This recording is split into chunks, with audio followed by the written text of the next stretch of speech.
You ask Tiger to solve. This deals with linear equations with one unknown. The final result is x equals 8. Let's solve it step by step.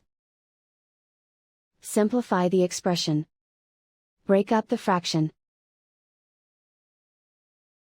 Simplify the fraction. Find the greatest common factor of the numerator and denominator. Factor out and cancel the greatest common factor.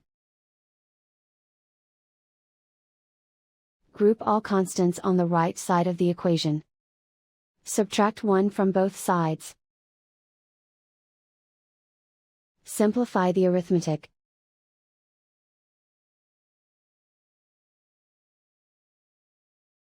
Isolate the x.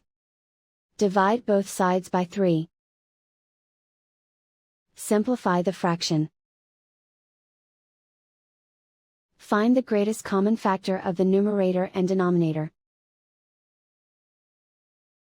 Factor out and cancel the greatest common factor. And so the final result is x equals 8.